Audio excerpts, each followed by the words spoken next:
지금까지 미래를 읽는 방법을 통해 누구든지 다양하게 미래 접근을 할 수 있는 방향을 설정하였다.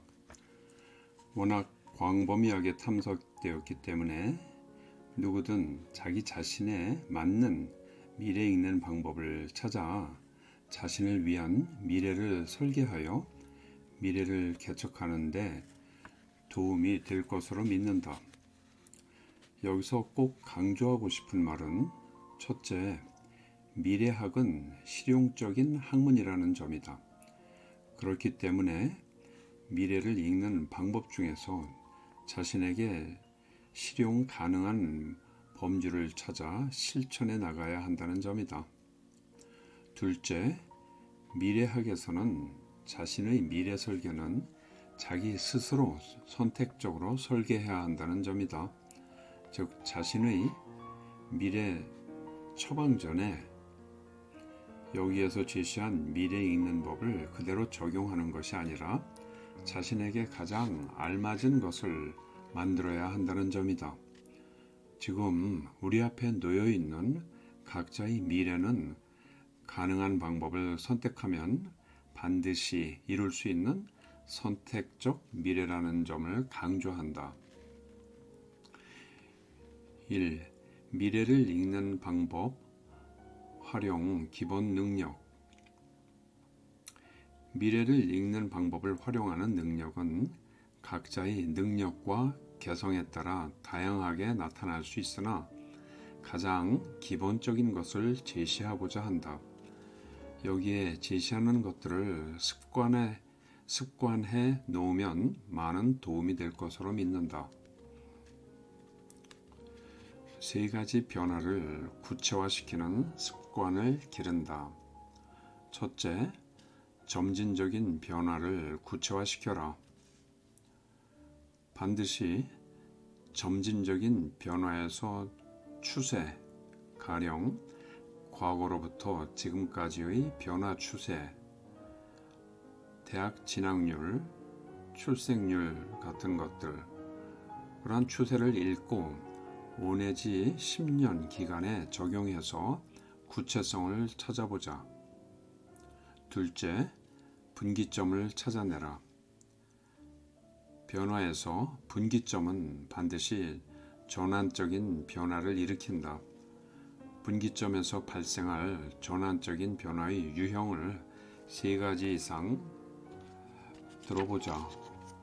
그리고 그러한 전환적 변화가 자신과 어떤 관계를 갖게 되는지를 성찰해보자. 셋째, 창조적 파괴 현상을 찾아내라. 급진적인 변화는 폭우가 계곡을 휩쓸고 가듯이 창조적 파괴 현상을 일으킨다. 급진적 변화를 읽었으면 창조적 파괴 현상이 나타났을 때 없어질 것이 무엇인지 찾아보자. 그리고 새롭게 출현할 것에는 어떤 것이 있을 것인가를 알아보자. 자기 자신과 관련시켜 보면 보다 더 흥미로울 것이다.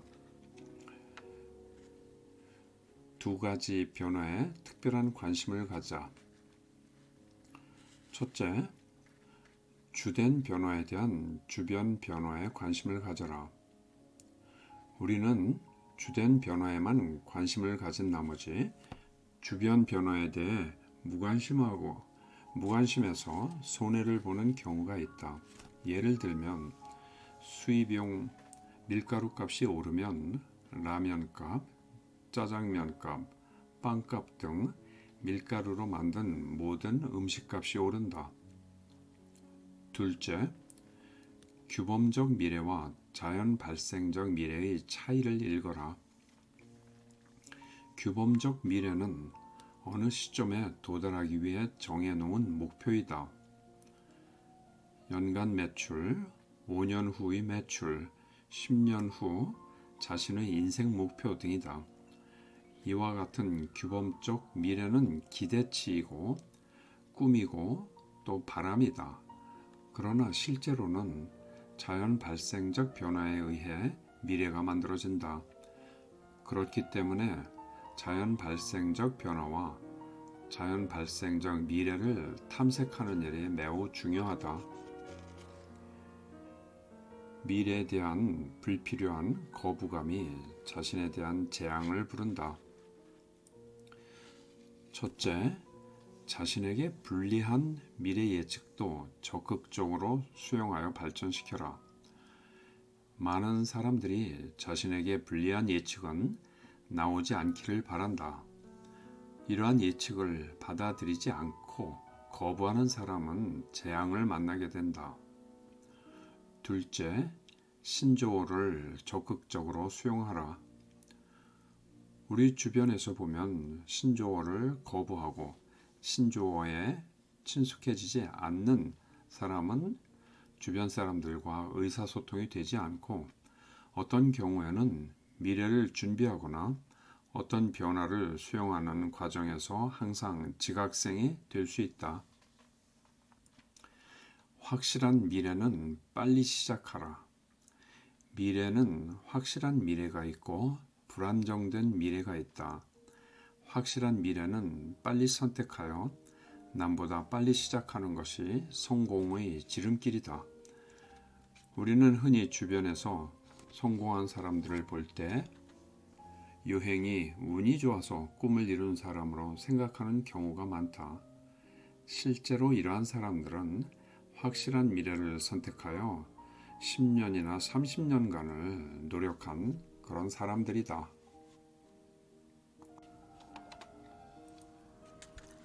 지식의 순환 사이클을 타라.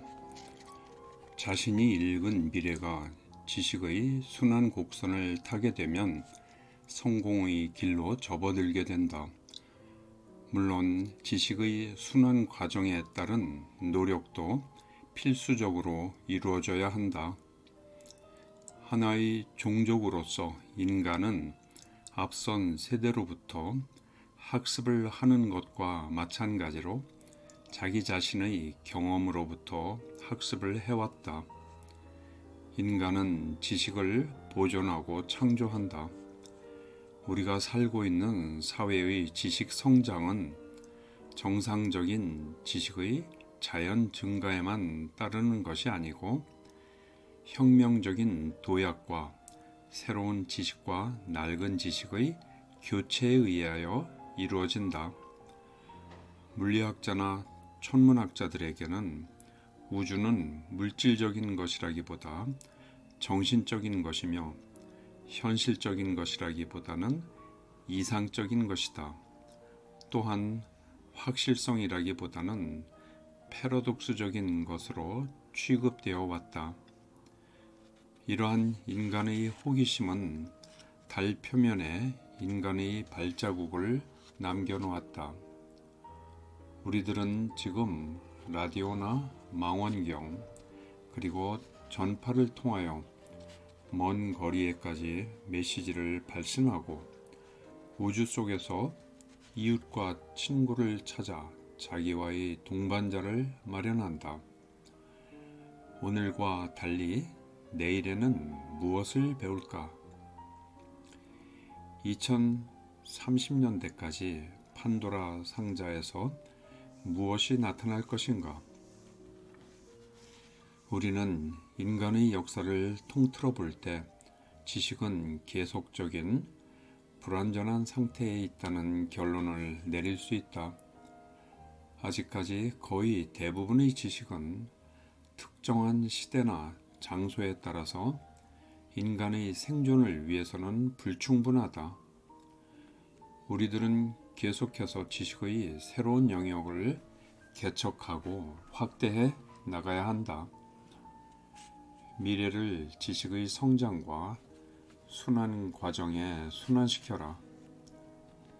기존 지식의 불완전성을 보완하고 새로운 지식의 성장과 순환 과정 속에서 미래는 개척되고 형성된다.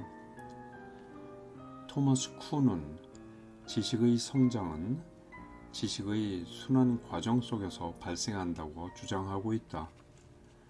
그리고 하나의 지식 순환을 하나의 과학적 혁명이라고 묘사했으며 이러한 현상을 패러다임의 교체라고 부르며 지식의 순환 과정을 6단계로 구분하였다.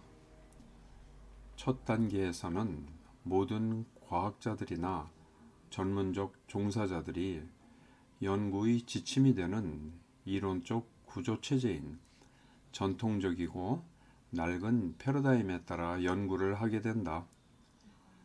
이 단계에서는 일반적으로 새롭게 형성되는 어떤 종류의 패러다임보다는 기존의 패러다임이 오랜 기간 동안 확대 적용되어 왔기 때문이다.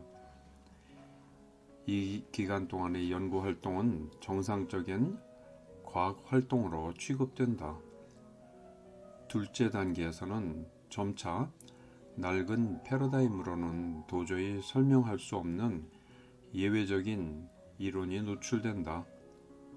그리고 예외적인 현상과 결과가 축적됨으로써 현존하는 패러다임은 계속 예외를 위한 패러다임으로서 불충분하다는 의문을 받게 된다. 셋째 단계에서는 기존의 패러다임이 위기의 단계에 접어들게 된다. 낡은 패러다임이 계속하여 지속될 수 있다는 기대를 갖지 못하게 된다.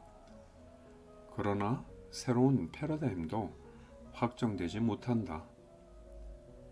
넷째 단계에서는 새로운 패러다임을 제시하는 과학자들이 나타나게 된다.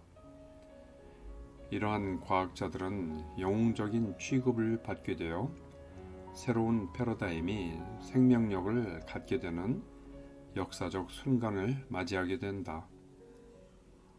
다섯째 단계로 낡은 패러다임의 지지자들은 새로운 패러다임의 창조자들의 열띤 토론과 논쟁을 통해 거센 도전을 받는다. 이 단계는 혁명적 또는 급진적 과학의 발산 단계이다.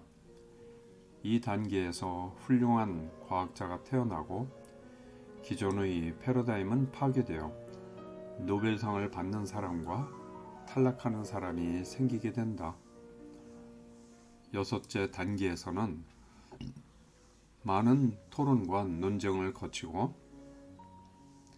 많은 사람들의 실험을 통해 검증된 새로운 패러다임이 새로운 이론으로 자리를 잡게 되어 전문직 종사자들이 정상 패러다임으로 받아들인다. 그리고 새로운 패러다임은 사회적으로 정착하게 된다. 새로운 패러다임은 해당 전문 분야에서 하나의 표준이 되고 정상 과학으로 존재하게 된다. 이 패러다임도 일정한 기간이 계속되면 낡은 패러다임으로 취급되어 새로운 패러다임의 도전을 받게 된다. 미래를 새로운 지식 개척 영역에 접목시켜라.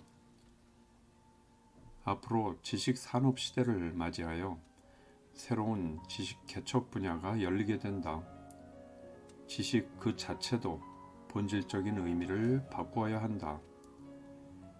윌리스 하만은 이미 1974년에 과학이 총체적 의미에서 새로운 과학을 위한 많은 전제 조건들을 채택할 것으로 예측하였다. 이러한 새로운 전제 조건들은 지식 그 자체를 변화시키고 새로운 지식 개척 영역의 기반이 된다. 하먼이 제시한 전제 조건들은 다음과 같다. 첫째, 지식은 배타적이기보다는 포용적인 것으로 바꾸어질 것이다. 둘째, 과학은 방법론과 지식을 구성하는 개념에 있어서 절충적, 개방적, 중용적 입장을 택할 것이다. 통제된 실험만을 진리를 규명하는 유일한 방법으로 보지 않을 것이다. 셋째, 새로운 지식 패러다임은 객관적 경험이 체계화되어 있는 어떤 체제나 인간성과 종교와 같은 영역을 비과학적인 영역으로 경시하지 않고 오히려 겸손해질 것이다. 넷째, 과학은 더욱 개방적이 될 것이며 관찰자, 관찰 대상, 조사자와 주제 간에 나타나는 이분법을 줄이는 뜻에서 참여식 탐구 방법을 채택할 것이다. 다섯째, 과학은 몰가치적 탐구보다는 어떤 가치관들이 인간에게 유익한가를 조사하는 도덕성을 포용할 것이다.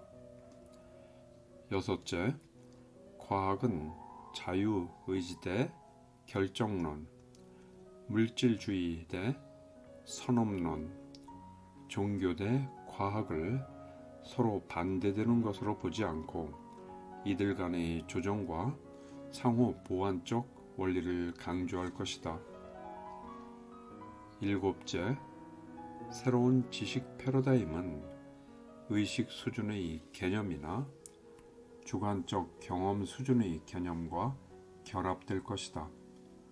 어느 한쪽 수준에만 치중하는 개념과 은유는 다른 수준에 필요 불가결한 것이 되지 않기 때문이다.